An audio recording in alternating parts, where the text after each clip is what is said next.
Olá a todos. Semana bastante difícil e volátil para o mercado local, que teve na questão fiscal e do cumprimento ou não do teto dos gastos públicos o seu principal foco.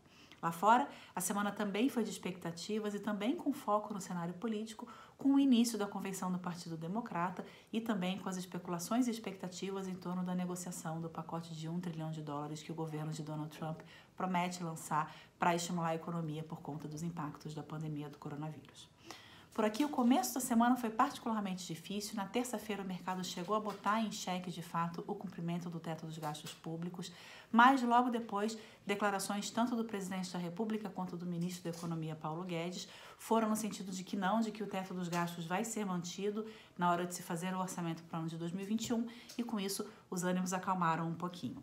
Nesse sentido, uma vitória do governo foi a decisão de ontem na Câmara dos Deputados, que derrubou a decisão que havia sido tomada no Senado de derrubar o veto do presidente da República ao reajuste do funcionalismo público. Esse veto foi mantido, segundo a Câmara dos Deputados, e com isso o governo vai evitar gastar entre 121 e 132 bilhões de reais até o final do ano de 2021. Lá fora, a semana também foi bastante incerta, com a ata do Fed, o Banco Central norte-americano, com um tom muito mais pessimista que o que vinha sendo adotado até aqui pelo Banco Central, com o Fed falando, inclusive, que o PIB certamente vai ser menor do que o que vinha sendo projetado pelo mercado e pelos analistas de uma maneira geral.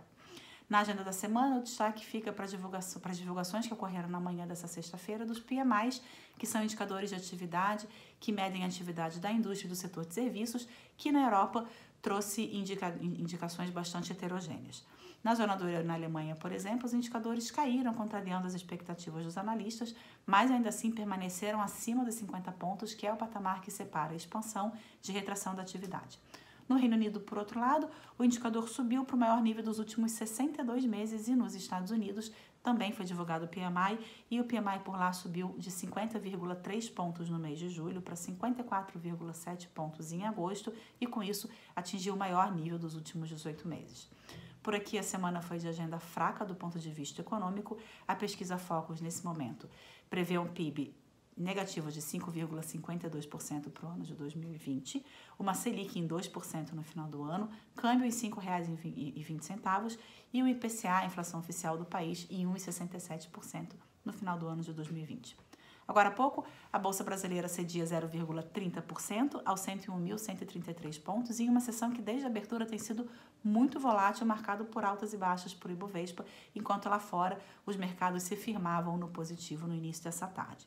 Com isso, o Ibovespa tem uma queda semanal acumulada de 0,22%, no mês de agosto a queda é de 1,73% e no ano o Ibovespa tem uma queda acumulada de 12,55%.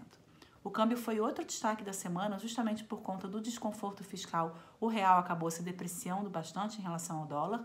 Agora, um pouco antes da gravação desse vídeo, o dólar era cotado a R$ 5,62. Na semana foi observada uma alta de 3,61%, o que fez com que no mês de agosto o dólar já apreciasse 7,78% em relação ao real. Sem dúvida, o real tem sido um destaque negativo entre os emergentes, tem sido uma das moedas com pior desempenho em relação ao dólar entre os emergentes. E prova disso é que no ano de 2020 o real tem uma depreciação acumulada de 40% na comparação com o dólar. Bom final de semana a todos e até semana que vem.